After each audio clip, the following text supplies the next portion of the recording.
Shabbat Shalom. Let me tell you a story about a farmer who lived in a village.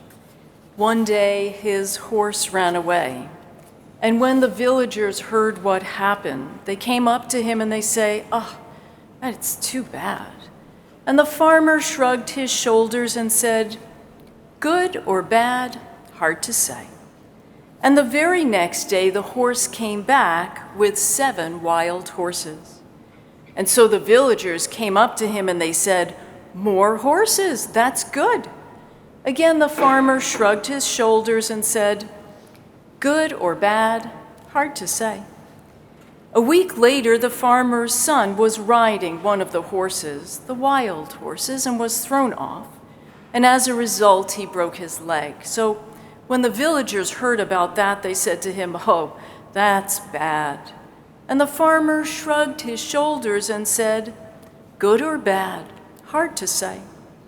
The very next week, the king sent word throughout the land, commanding all able men of age to enlist in the army for the upcoming war against a neighboring kingdom. And the farmer's son wasn't eligible because he had a broken leg. And now the villagers offered their approval once more, saying, "That's good." But the farmer just shrugged his shoulders and said, "Good or bad, hard to say." I often think of this story because it illustrates how certainty in the moment isn't always correct, and it's not always enduring. We and those with whom we engage may be so confident in our beliefs, so very sure of our opinions, and yet this story illustrates how other circumstances may emerge which can frame matters in a new light. Answers that seemed so clear earlier, so settled in one's mind, aren't always adequate when what we believe is challenged. And even then, we sometimes fail to realize that we have a choice to consider new ways to respond to issues that have come up since we last considered a response, even if we ultimately return to our original answer. But first, we must ask. The parashah, our portion, is a good place to start. Torah is endlessly giving. Some people read it and highlight the major themes, which Sawyer did so beautifully earlier, drawing upon the actions of our matriarchs and patriarchs for guidance. And yet when I studied Toldot in these recent weeks, a time when things we took for granted were changing all around us, all I saw were Toldot's questions. In the portion, we see that Rebecca, who had struggled with infertility, was finally pregnant with twins. But her pregnancy was so difficult, the twins struggled within her, that she asked God a question which touches every heart. She said, "Lama zeh? Why do I exist? Why do I suffer?" And we learn in God's response that her 2 children will become 2 nations, and that the older will serve the younger. So that provided an explanation for Rebecca.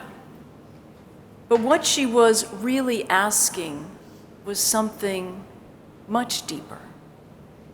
How will she bear not only her physical pain, but the pain of uncertainty about the future, of not knowing how her world will change when she becomes a parent? And who doesn't empathize with her worry, wondering what our lives will be like when we emerge on the other side of this time of crisis post-October 7th? And while we can't know, we still feel buffeted by the many painful aspects of the war with Hamas. the unspeakable barbarism of Hamas's attack, the fears and worries families of the captives endure day by day and minute by minute, the ongoing sorrow that touches every Israeli family in every corner of the country, our concern for the welfare of Gazans, who were also created B'Tselem Elohim in God's image, and have suffered under Hamas and now must endure the privations of war. And the threat, the growing threat of anti-Semitism that is escalating right here, right now. History reminds us that we have suffered through and survived other cataclysmic moments in our long history: the destruction of the temple, exile from our homeland, governments that have discriminated against us, the flames of the Holocaust. And yet we still wonder what life will be like on the other side of this crisis. Lama zeh? What is our purpose? That is the question that we should always keep before us. Elsewhere in the portion, we learn that the twin brothers Jacob and Esau, each of whom is favored by different parents, had come to a surprising agreement: that the elder Esau would willingly give up his birthright to his younger brother Jacob, something that was unheard of and shocking, because being the firstborn carried certain privileges.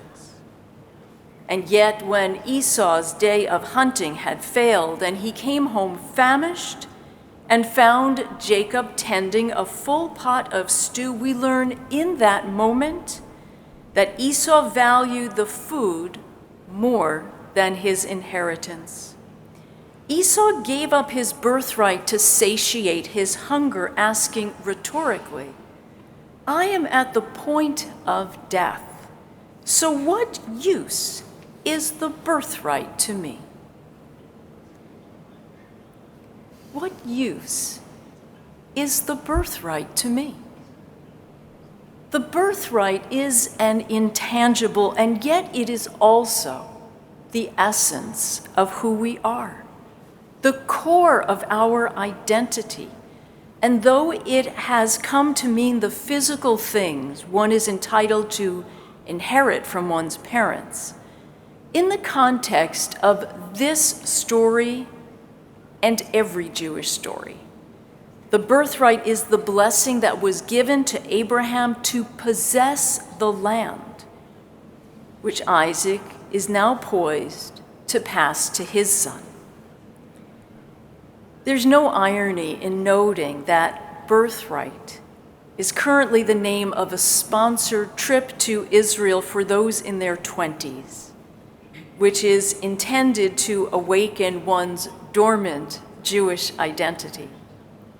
This ancient connection with the land has been passed from generation to generation since Abraham, much as we have passed the Torah from generation to generation from Sinai, and now it has come to rest in Sawyer's arms.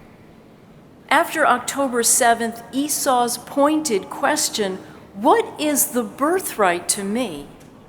is a call for us to re-examine our ongoing relationship with Israel. How does this age-old origin story help define us?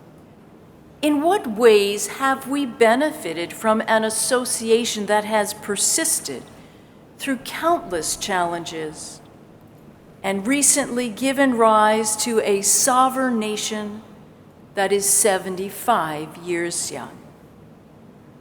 What then are my obligations as one who does possess that birthright?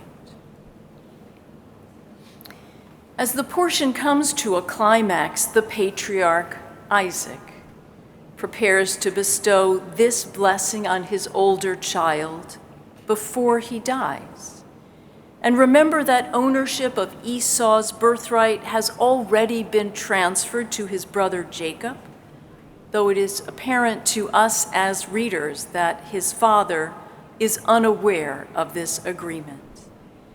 And when Jacob appears before his father disguised as his brother, Isaac is alert enough to notice the discrepancy and gently calls him out, saying, the voice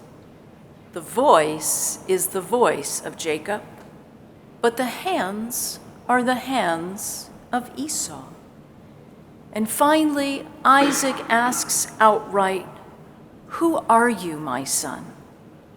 And even more than Isaac wanted Jacob to come clean and reveal himself, we hear a parent's urgent plea that his child is honest with himself. In that moment, did Jacob even know how to answer? Who are you is a question that, as we come to know ourselves again after October 7th, we need to wrestle with. The terrible and tragic war with Hamas has helped us clarify what we value and why, with whom we stand, the meaning of Israel in our lives, and how to find new strength in community. I don't need to tell you that we are at a time of seismic change. On college campuses, Jewish students are being targeted physically and emotionally, leaving them fearful and worried and sick at heart. Who they are, rather than what they believe, makes them an object of misguided hate speech, which is also followed by terrible acts, often motivated by that same hatred. The essence of bigotry and discrimination is to target someone based on their identity.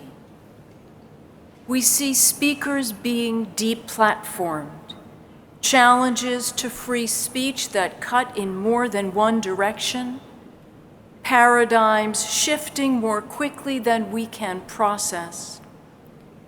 And though we try to understand it, and we can try to explain intolerance, and we can make efforts to respond in appropriate ways, there is no reasoning with hatred.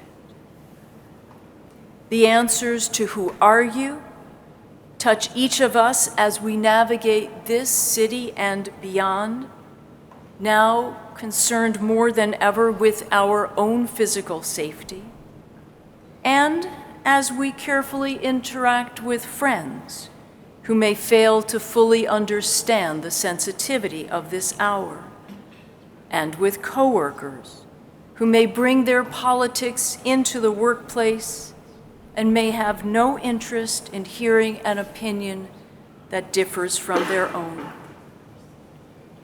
We are not the first, and we will not be the last, to carefully consider what makes us who we are. But as we continue to craft new responses to these eternal questions, let us also continue to lift up our joys and through joy find hope. To celebrate the newest link in the chain of our tradition, as we did this morning, as Sawyer was called to the Torah, to live the rhythms of Jewish life, Shabbat and holidays and study, to begin to rebuild a world fractured by so many things. Rebuild it through mitzvot and tikkun olam, and to stand together as one community, because together we are stronger. Ken Yehi Ratzon, may it be so.